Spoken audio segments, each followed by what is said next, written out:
풋옵션 델타 값도 마이너스면서 절대값이 커지고 있는 겁니다. 아시겠어요?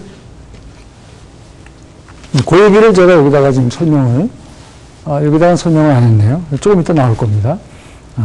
옵션 세이타는 뭐라고 그랬죠? 세이타의 이 t를 기억하라. 시간이 변할 때 옵션 가격이 얼마나 민감하게 반응하는지를 본다고 그랬죠? 시간이 만기까지의 기간이 짧아질 때 옵션 가격은 어떻게 될 것 같습니까? 떨어집니다. 그런 현상을 우리가 타임 디케이라고 그래요. 디케이가 썩는다는 말이죠. 시간이 썩겠어요? 시간이 가까워지면서 그 값어치가 떨어지는 겁니다. 옵션의 경우는. 콜이건 풋이건 다 마찬가지예요.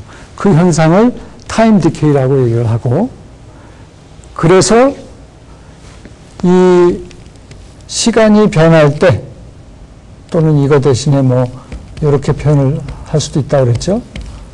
옵션 가격이 얼마나 민감하게 반응하는지를 보면 항상 마이너스로 나옵니다. 시간이 짧아지면 짧아질수록 옵션 가격은 떨어지게 돼 있어요.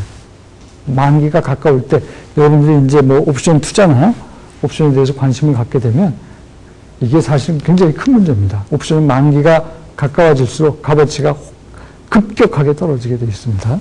그걸 보여주는 거예요. 콜이건 풋이건 만기가 길 때는 옵션이 값어치가 높았는데 만기가 짧아지면서 옵션 가치는 확 줄어들고 있어요. 그래서 이것도 타임 디케이를 보여주고 있고, 이렇게 음으로 지금 음의 값으로 표현이 되고 있죠.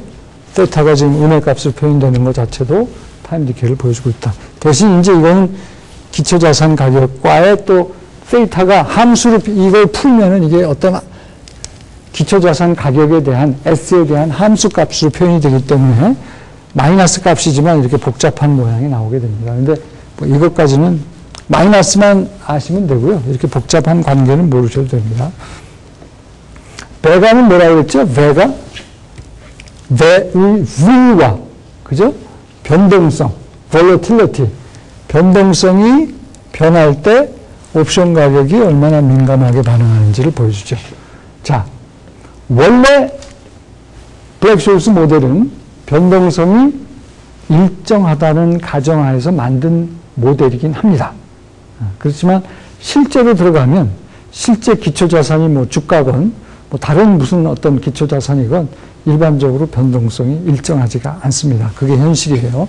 그게 이제 블랙쇼스 모델에서는 컨스턴트하다라고 가정을 하지만 실제로는 변동성이 일정하지가 않다. 그래서 변동성과 비록 블랙쇼스 모델에서는 일정하다고 가정을 했지만 변동성이 변할 때, 기초자산 변동성이 변할 때 옵션 가격은 어떻게 바뀌는지를 지금 본 거예요. 근데 콜이건 풋이건 어때요?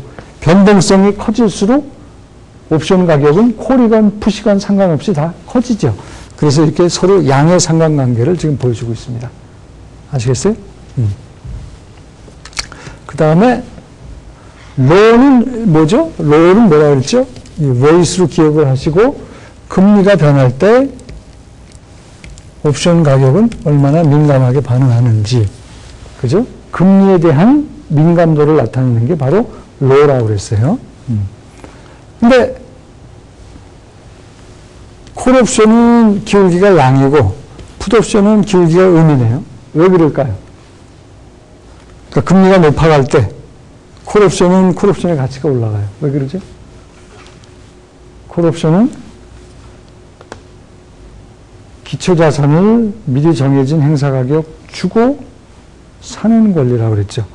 그래서 내 호주머니에 있는 행사가격을 권리 행사할 때 줄 때까지는 금리가 올라가면 나한테 유리하다고 그랬죠. 높은 금리로 아직 호주머니에 있는 이 돈을 가지고 재투자할 수 있으니까 deferred payment 기억나세요? 콜옵션과 하여튼 요지는 콜옵션과 금리는 양의 상관관계였고 풋옵션과 금리는 음의 상관관계였고 그걸 지금 보여주고 있는 겁니다. 아시겠어요? 이건 deferred payment, deferred receipt 행사 가격을 여기서는 주는 거고 권리 행사할 때까지 내가 아직 호주머니에 갖고 있기 때문에 금리가 높을 때 재투자할 수 있으니까 그만큼 콜옵션이 가치가 있는 거고 이거는 아직 돈을 받지 못했잖아요. 그죠? 그러니까 deferred receipt이라고 그랬죠. 몇 주 전에 배운 얘기 복습입니다. 그걸 이 관계를 콜이냐 푸시냐에 따라서 이렇게 기울기가 다르게 나오는 이유를 지금 설명하고 있는 거예요. 이런 자료를 가지고 지금 이 그림을 그려본 겁니다. 자, 갬마는 뭐라 그랬죠? 갬마는 옵션 델타가 기초자산 가격 변할 때 얼마나 민감하게 반응하는지를 본 거예요. 그죠? 그래서 옵션 가격으로 표현을 하면 어떻다고 그랬어요? 뭐 일종의 2차 미분한 거로 볼 수 있다고 그랬죠? 2차 미분. 옵션 델타가 한 번 미분한 거라면 이건 옵션 델타고 옵션 갬마는 보통 이렇게 쓰는데 이건 두 번 미분한 거예요. 그 옵션 델타를 기초자산에 대해서 얼마나 기초자산 가격이 변할 때 옵션 델타 값이 변하는지를 보는 게 옵션 갬마라고 그랬습니다. 옵션 갬마가 크다. 그것의 의미는 옵션 델타가 기초자산 변화에 굉장히 민감하다 그런 의미예요. 그 갬마는 positive일 수도 있고 그럴 땐 이런 모양입니다. negative일 수도 있습니다. 그 다음에 이것도 수학적으로 풀면은 S에 대한 함수로 표현이 되기 때문에 그거를 이렇게 여러 그림으로 표현할 수 있고요. 또 S에 대한 함수면서 동시에 시간 t에 대한 함수일 수 있기 때문에 S에 대한 함수면서 시간 t에 대한 함수이기 때문에 이렇게 복잡한 그림들이 나올 수가 있는 겁니다. 그 다음에 시간 t에 대한 함수, 그러니까 이거를 수학적으로 풀고 옵션 델타가 기초자산 주식 값이 변할 때 얼마나 민감하게 반응하는지를 이걸 수식으로 풀면 이 값이 옵션 갬마가 이렇게 나오는데 이것은 S의 함수면서 동시에 T의 함수예요. 그래서 그걸 가지고 그림을 그린 겁니다. 근데 이 시간을 이렇게 쓴다. 이렇게도 쓰고 뭐 시간을 이 기호가 뭐 이렇게도 쓰고 그러니까 그거 참조하고 보십시오. 근데 인더만이냐 그러니까 행사 가격과 지금 주가와의 관계죠. out of the money냐, at the money냐에 따라서 이렇게 좀 다르게 움직이는 것들이 관찰이 되기 때문에 복잡해 보이지만 이런 것들이 다 이 함수를 그림으로 표시한 거에 불과하다. 뭐 몰라도 됩니다. 이 부분은 그렇게 중요한 건 아니에요. 대신 옵션 갬마가 뭐다. 그 의미는 여러분이 확실히 아셔야 돼요.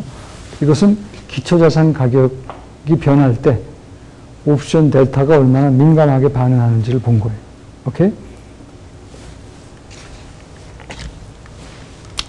자, 델타 해증에 대한 얘기를 이제 좀 본격적으로 하겠습니다. 지금까지는 옵션 델타가 뭐고, 옵션 갬마가 뭐고, 옵션 세타가 뭐고, 옵션 베가가 뭐고, 로가 뭐고, 이런 그릭 레터에 대해서 공부를 했습니다. 그릭 레터는 뭐라고요?